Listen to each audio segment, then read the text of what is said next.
Baik, assalamualaikum warahmatullahi wabarakatuh.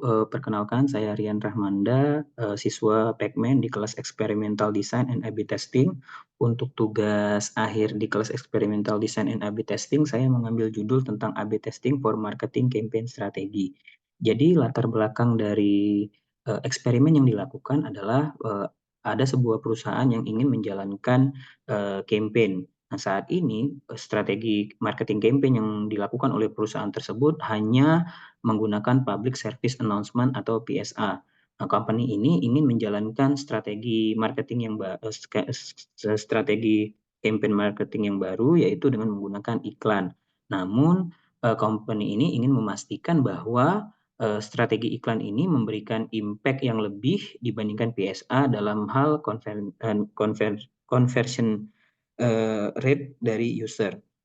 Sehingga ini untuk memastikannya kita memerlukan A/B testing untuk membandingkan antara strategi PSA dan ADS mana yang lebih dominan dalam memberikan conversion rate.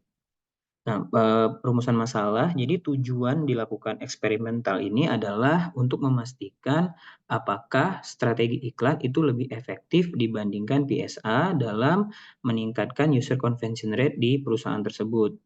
Matrik yang dipilih untuk mengukurnya adalah conversion rate. Untuk variannya ada dua, varian A, varian kontrol itu yang menjadi varian kontrol adalah user yang melihat PSA, dan varian B adalah user yang melihat ads. Hipotesis yang disusun adalah hipotesis nol atau hipotesis awal, yaitu conversion rate iklan itu sama dengan conversion rate dari PSA. Sedangkan satunya atau hipotesis alternatif adalah conversion rate dari ads itu lebih besar dari conversion rate dari PSA. Nah, rancangan penelitiannya, randomization unitnya yaitu varian A yaitu kelompok user yang melihat PSA, dan varian B yaitu kelompok user yang melihat iklan. Target of randomization unitnya itu adalah seluruh pengguna, yaitu setiap pengguna akan secara acak ditempatkan ke dalam grup kontrol atau yang user yang melihat PSA, dan grup treatment yaitu grup yang user yang melihat iklan.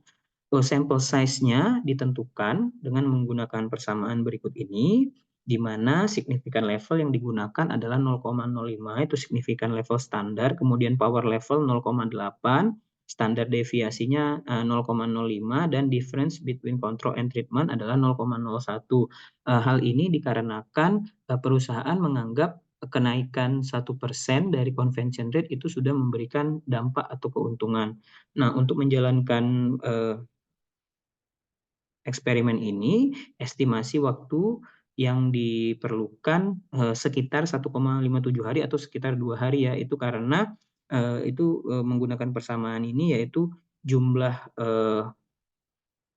pengguna per varian dibagi daily traffic. Daily traffic di sini disimulasikan 1000 daily traffic, dan traffic allocation rasionya 50-50 antara PSA dan iklan. Nah, sehingga nanti didapatkan sebuah data sampelnya.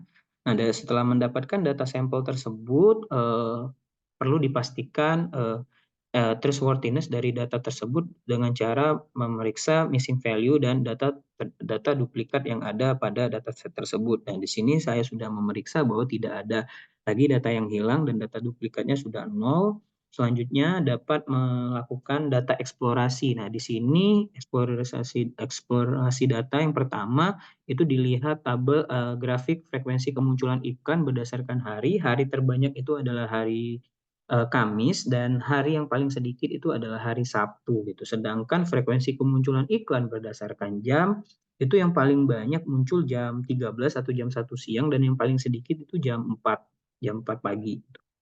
Nah, untuk convention rate-nya per grup itu memang di sini terlihat bahwa yang iklan itu lebih tinggi dibandingkan yang PSA convention rate-nya. Iklan sebesar 2,04 dan PSA sebesar 1,53. Namun hal ini belum bisa menyimpulkan bahwa ad itu strateginya lebih baik dibandingkan PSA, karena kita perlu melakukan uji hipotesis dulu dengan menggunakan z-statistik ataupun dengan menggunakan p-value.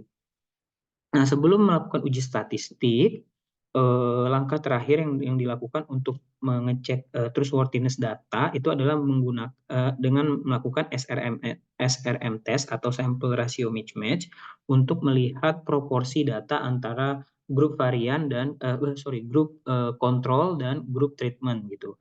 Nah, di sini saya menggunakan chi-square test. Nah, di sini didapatkan hasilnya chi-square test-nya adalah 0 dan p-value-nya adalah 1. Nah, dari sini bisa dibuktikan bahwa tidak terdapat sampel rasio mismatch, artinya proporsi antara grup varian dan kontrol itu sudah sama. Nah, setelah itu baru kita dapat melakukan hipotesis testing. Nah, hipotesis testing di sini saya menggunakan z-test dan p-value hasilnya z-test sebesar 0,539 dan p-value sebesar 0,294.